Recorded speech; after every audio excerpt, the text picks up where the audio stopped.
የዘጋውን መንገድ ለሚከበብ ሳር ገባ ራሱን አላዘጋጀ ቢኖር አይቀር ለሰይጣንና ለመለክተኞቹ በተዘጋጀ በመለኮት እሳት እንዳይቃጠል በልቡና ቂም በቀል ያለበት ቢኖር አይቀር። የተወደዳችሁ ምዕመናን ንጹሕ የሆነ ንስሐ የገባ ንጹሕ የሆነ ብለን እናገራለን። ንጹሕ የሆነ ስንል ማንም በዚህ ዓለም ላይ ንጹሕ ልዩ ቅዱስ የሆነ ሰው የለም። ማንም እንደው የትም ብትሄዱ ንጹሕ ሰው የለም። ነገር ግን ንጹሕ የሚያደርግ ቅዱስ የሚያደርግ ልዩ የሚያደርግ ግን ንስሐ ነው።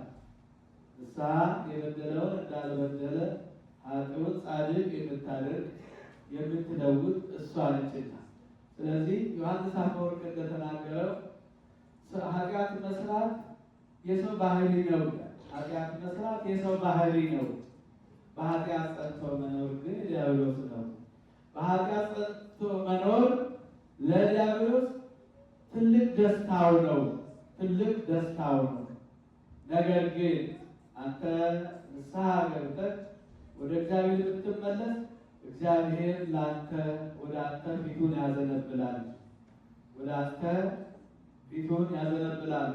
ጆሮውን ወደ አንተ ይመልሳል፣ ፊቱንም ወደ አንተ ይመልስልሃል ብሎ ተናግሯልና ንስሐ የበደለውን እንዳልበደለትን ስታደርግ ጌታችን አምላካችን መድኃኒታችን ኢየሱስ ክርስቶስን በወንጌሉ ሲያስተምር በሉቃስ ወንጌል ላይ ምዕራፍ 15 ቁጥር 16 ላይ አንድ ኃጢአተኛ ሰው ንስሐ በሚገባበት ሰዓት በእግዚአብሔር መላእክት ፊት ታላቅ ደስታ ይሆናል። ታላቅ ደስታ ይሆናል። የአባካሪው ልጅ አይታቸዋል። ከአባቱ ገንዘብ ወስዶ የሚበቃውን ድርሻዬን ስጠኝ ብሎ ከአባቱ ገንዘብ ወስዶ ወደ ሌላ ሀገር ሄደ። ከ15 አሉ ሄዶ እዛ ገንዘቡ አባክኖ አጥፍቶ መጨረሻ ላይ ገንዘብ ስር ስለሌለው ካልተኩት በስተቀር የሚበላው የሚጠጣው አጣ። አሳማ ለመጠበቅ ሌላ ገበሬዎች ጋር ገባ። እዛ እሪያዎቹ የሚበሉትን ምግብ ለመብላት ተመኘ ይላል። ወደ አባቱ ቤት ልቡ ተመለሰና ወይኔ የአባቴ ቤት የአባቴ ሙያተኞች ስንቶቹ እንጀራ በልተው እንጀራ ውሃ ጠጥተው ይኖራሉ። እኔ ግን በጥጋብ ከአባቴ ቤት ወጥቼ ይኸው በዚህ በረሃብ እቃጠላለሁ። አሁንስ አለ ወደ አባቴ ቤት እመለሳለሁ፣ ወደ አባቴ ቤት እመለሳለሁ። ልጁ እንዲያደርገኝ ሳይሆን አጥፍቼ በሰማይና በምድር ስለበደልኩት ልጁ እንዲያደርገኝ ሳይሆን ከሙያተኞቹ ከሰራተኞቹ አንዱ እንዳንዱ እንዲቆጥረኝ ብሎ አስቦ ወደ አባቱ ቤት ተመለሰ። ያ ችግር ረሃብ ገርፎት ወደ አባቱ ቤት ተመለሰ። ከዛ በኋላ ሄዶ በአባቱ ደጃፍ ላይ እንደወደቀ አባትየው ከመንገድ ሲመጣ አየው። በኋላ አባትየው ዘንዶ አቀፈው። አባቴ ሆይ አለ ልጁ፣ አባት ልጅ ልባል አይገባኝም፣ በሰማይም በምድርም በድዬሃለሁ ብሎ ተናገረው። አባትየው ግን ያንን በደል አላሰበበት። እምቢ ብሎ ሄዷል። ጠግቦ ሄዷል። ገንዘቡን ሲጨርስ ሲርቦ ተመልሶ መጣ። አባቱ ግን ገንዘቤን ወስደሃልና ዞር በል አላለው፣ አላስወገደው፣ ተቀበለው። ከዛ በኋላ አቀፈው፣ ሳመው። ጎረቤቶቹን ጠርቶ የጠፋው ልጄ ተገኝቷል፣ ሞቶ የነበረው ሕያው ሆኗልና ብሎ ለእግሩ ጫማ እንደገናም ደግሞ ለጣቱ ቀለበት ለሰውነቱ ልብስ ገዝቶለት ያ አባት ተበዳዩ አባት ልጁን ታቀፈው፣ ልጁን ተቀበለው፣ ልጄ ብሎ ተቀበለው። ጌታ በወንጌል ይህን ቃል ነው የተናገረው። ማንም ኃጢአተኛ ሰው ኃጢአት ይስራ ሕዝቅኤል 18 ላይ ማንኛውም ሰው ኃጢአት ቢሰራ ምንም ያድርግ፣ ነገር ግን ከኃጢአቱ ቢመለስ የቀድሞ ኃጢአቱ አትታሰብበትም። የአሁኑ በጎ ስራው የተመለሰው በጎ ስራው ይታሰብለታል እንጂ በኃጢአታችን ብንናዘዝ እግዚአብሔር ከኃጢአታችን ሊያነጻን ከአመፃችን ሊያነጻን የታመነ አምላክ ነው። ስለዚህ ኃጢአት አልሰራን ብንል ሐሰተኞች እንሆናለን፣ እውነትም በእኛ ዘንድ የለም አለ ዮሐንስም ሲናገር። ስለዚህ ይሄ ለቅዱሳን የተሰጠ አይደለም። ቅዱስ ሥጋው ክቡር ደሙ የተሰጠው ለበቁት አይደለም። ማንን የበቃ ሰው፣ ማንን የነቃ ሰው፣ ማንን የጸዳ ሰው የለም ከኃጢአት። ነገር ግን ይሄ የተሰጠው ለእኛ ለኃጢአተኞቹ፣ ለእኛ ለበደለኞቹ፣ ላሳዘንነው ሰዎች የተሰጠ ነው። ለምንድን ነው የተሰጠበትን ምክንያት? ኃጢአትን የሚያስወግድ በደልን የሚያርቅ ስለሆነ።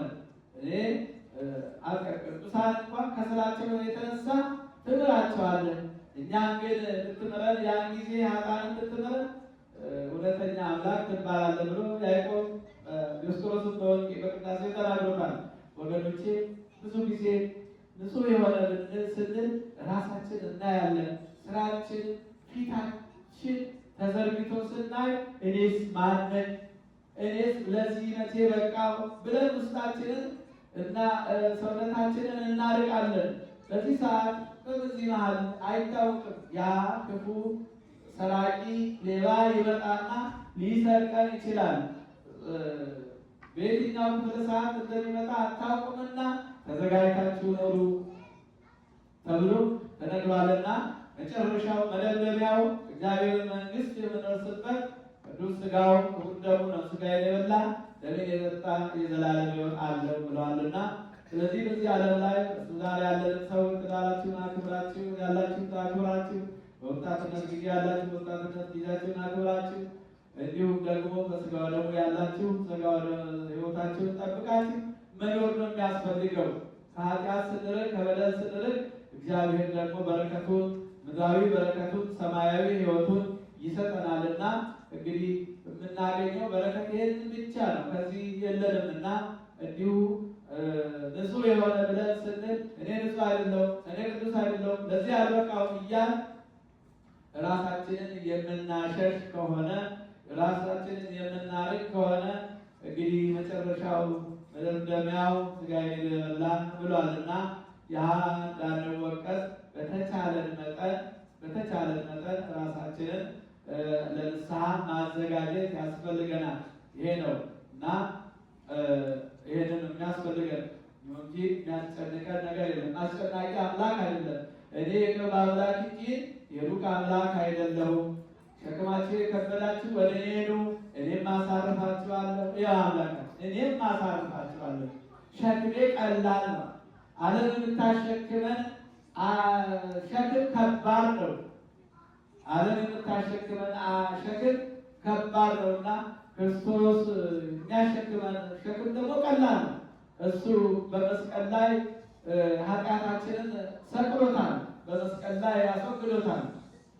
ከዚህ በኋላ የሚመጣው በደል በራሳችን የምናመጣው ካልሆነ በስተቀር እግዚአብሔር ለእኛ ብሎ በመስቀል ላይ ሥጋውን ቆርሶ ደሙን አፍስሶ የሰጠን ኃጢአታችንን በደላችንን ሊያስወግድልን ሊያርቅልን ነው፣ ሌላ ነገር አይደለም እና በክርስትና ሕይወት ስንኖር የክርስትናው ውስጠ ደም መመሪያው ይሄ ነው። የክርስትናው ውስጠ ደም መመሪያው ይሄ ነው። በዚህ መመሪያነት ክርስቲያኖች መሰማራት ያለባቸው፣ በዚህ መንገድ ላይ መጓዝ ያለበት፣ በዚህ መስመር ነው። አንድ እድል እንኳን ሲገባ የእድሉን መመሪያ ተቀብሎ ካልሄደ ያ ሰው ከእድሉ ይወጣል፣ ይሰናበታል፣ በዚያ መስመር ካልሆነ በስተቀር።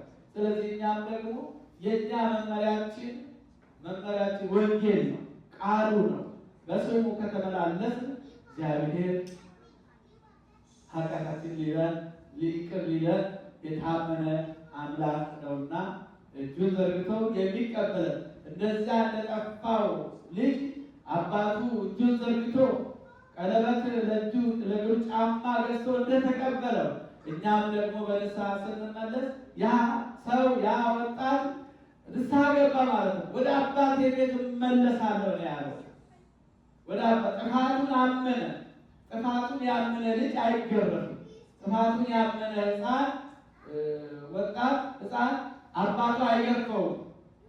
ጥፋቱ አንድ ሰው ልምጭ ወይም ደግሞ ምልክት ወይም ደግሞ ጅራፍ ይዞ ልጁን ለመቅረጽ ሲቃጣ ከጥፋቱ እንዲመለስ ነው። ነገር ግን አባቴ ሆይ በድያለሁ ሁለተኛ አላደርግም ካለ አባትየው ማይገርፈው ጨካኝ ካልሆነ በስተቀር። ስለዚህ እግዚአብሔርም ደግሞ ንስሐ እንድንገባ ይታገሰናል፣ እድሜ ይሰጠናል። እኔ ይህን ሰርቼ ምን አልኩ ምን ሆንኩ እነ ከሌ ይህን ሰርተው ምን ሆንኩ አይደለም። ዋጋው መጨረሻ ላይ ነው። ዋጋው አሁን አይደለም። እግዚአብሔር ግን ለንስሐ ጊዜ ይጠብቃል። ንስሐ እንድንገባ እድሜ ይሰጣል፣ ጤና ይሰጣል፣ ሁሉን ነገር ያደርጋል፣ ይጠብቀናል። እግዚአብሔር ከኃጢአታችን እንዲወጣን አይፈልግም እና እኛም ደግሞ መዘጋጀት ከእኛ የሚጠበቅ ነውና ንስሐ ገብታችሁ ራሳችሁን በንስሐ ሕይወት አዘጋጅታችሁ ቅዱስ ሥጋውን ክቡር ደሙን የምትቀበሉ የዘላለም ሕይወትን ታገኛላችሁ። ንስሐ ሳትገቡ ራሳችሁን ሳታዘጋጁ ወደ ክርስቶስ ሥጋና ደም ብትቀርቡ ለመቀበላችሁ መተላለፍ የለብኝም፣ ኃጢአታችሁ በራሳችሁ ይመለሳል እንጂ በንስሐ ሆናችሁ ባትቀርቡ እኔ ከበደላችሁ ንጹሕ ነኝ።